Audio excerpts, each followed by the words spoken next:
something like this has actually evolved and occurred is in the cephalopods, the squid and the circulittoral octopi. Now these are animals that divided from the human, from the line of development that leads to human beings over 600 million years ago. They're mollusks. They're related to escargot. It's an organism very different from ourselves. Nevertheless, one of the things that evolutionary biologists always talk about is the convergent evolution between the eyes of cephalopods and the eyes of higher mammals.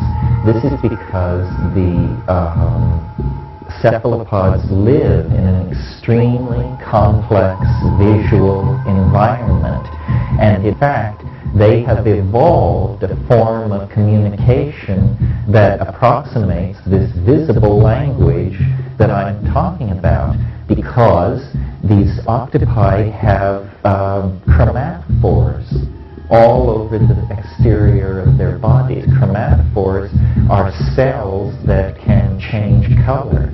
Now, many people know that octopi can change color, but they think it's for camouflage, for blending in with the environment. This is not at all the case. The reason octopi change colors in a very large repertoire of stripes, dots, blushes, traveling shades and tonal shifts is because this is for them a channel of linguistic communication. In other words, they don't transduce their linguistic intentionality into small mouth noises like we do, small mouth noises which then move as sound across space in the form of vibrations of the air. Rather, they actually change their appearance in accordance with their linguistic intent.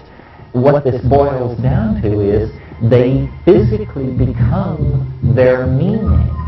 And one octopus observing another is watching the unfolding of internalized neurological states within the organism being reflected in color changes on the surface of the skin.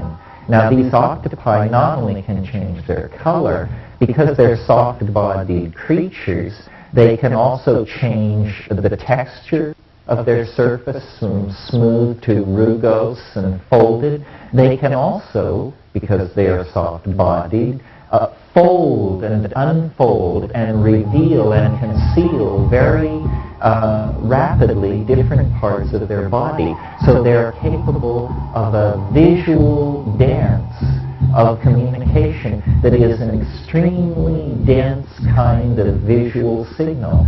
And in the so-called benthic octopi, the species that have evolved in very deep water where very little light reaches, they have evolved light-emitting phosphorescent organs, some of them with membranes like eyelids over them, so that even in the darkness of the abyssal depth of the ocean, they can carry out this dance of light, self-enfoldment, color change, and surface texture that is their linguistic style.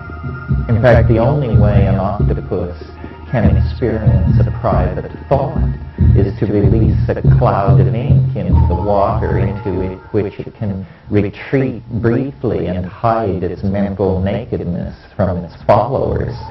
This kind of biologically intrinsic wiring into the potential of language is something that we may be able to mimic and achieve using psychedelic drugs as the inspiration for the directions given to a virtual reality development program.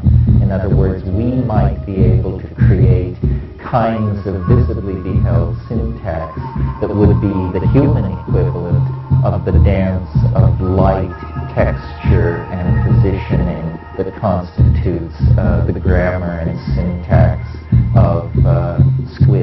occupied.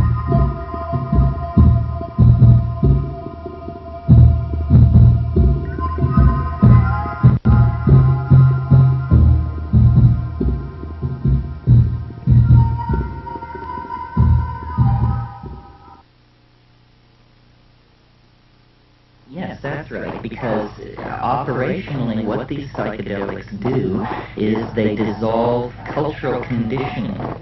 Cultural conditioning is like software, but beneath the software is the hardware of brain and organism. And by dissolving the cultural conditioning to speak English, German, Swahili, or whatever, then one returns to this Ursprach, this primal language of the animal body, and can explore the real dimension of feeling that culture has a tendency to cut us off from.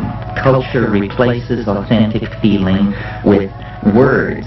As an example of this, imagine an infant lying in its cradle and the window is open, and into the room comes something marvelous, mysterious, glittering, shedding light of many colors, movement, sound, a transformative hierophany of integrated perception, and the child is enthralled. And then the mother comes into the room and she says to the child, "That's a bird, baby, that's a bird."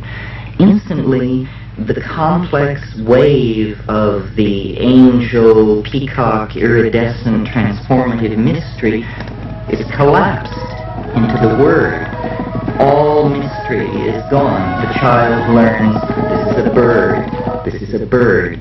And by the time we're 5 or 6 years old, all the mystery of reality has been carefully tiled over with words. This is a bird, this is a house, this is the sky, and we seal ourselves within a linguistic shell of disempowered perception. And what the psychedelics do is they burst apart